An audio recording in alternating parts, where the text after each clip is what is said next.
Assalamualaikum warahmatullahi wabarakatuh. Di sini saya akan mempresentasikan mata pelajaran desain media interaktif tentang merancang desain media interaktif. Di sini saya akan menjelaskan tentang 1.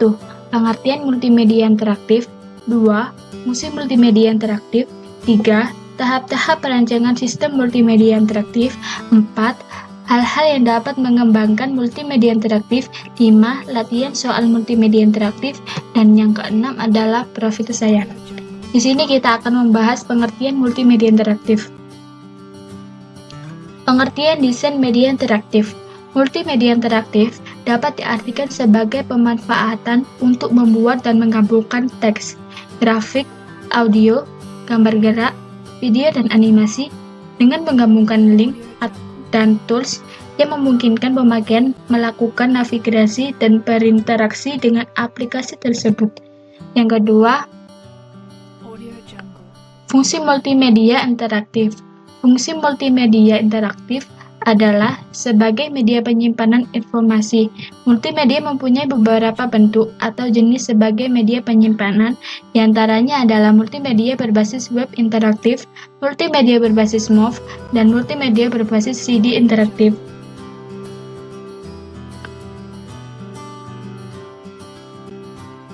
Yang ketiga, tahap-tahap perancangan dalam sistem multimedia.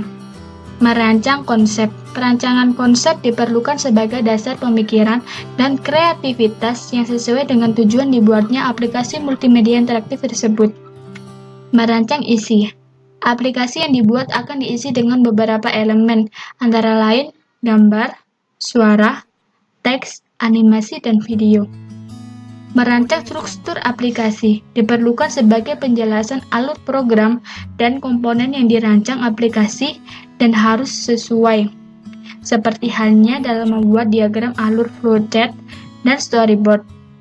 Perancangan naskah. Perancangan naskah menjelaskan isi dari teks, kata, atau kalimat yang terdapat pada aplikasi. Perancangan grafik. Bentuk kegiatan yang meliputi pilihan grafik yang mendukung dialog dan latar belakang fasilitas aplikasi multimedia yang akan digunakan. Dalam mengembangkan multimedia interaktif, ada beberapa hal yang diperhatikan, diantaranya mendefinisikan kebutuhan. Analisis sistem mendefinisikan masalah kebutuhan pemakaian dan menentukan bahwa pemecahannya memerlukan multimedia. Analisis kebutuhan sistem. Apakah sistem yang sudah ada sudah memenuhi kebutuhan minimal?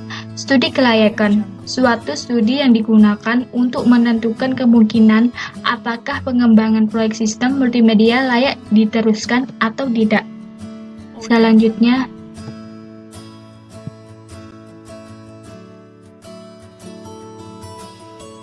suatu studi yang digunakan untuk menentukan kemungkinan apakah pengembangan proyek sistem multimedia layak diteruskan atau tidak adalah pengertian dari A. Studi kelayakan, B. Analisis kebutuhan sistem, C. Definisi dari kebutuhan, C. GIF, E. PPS.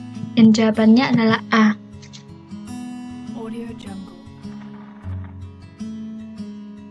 Jawabannya adalah A.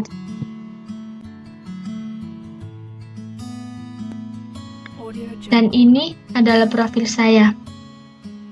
Sekian dari saya. Apabila ada salah kata, saya mohon maaf atas sebesar-besarnya. Wabillahi taufiq wal hidayah. Wassalamualaikum warahmatullahi wabarakatuh.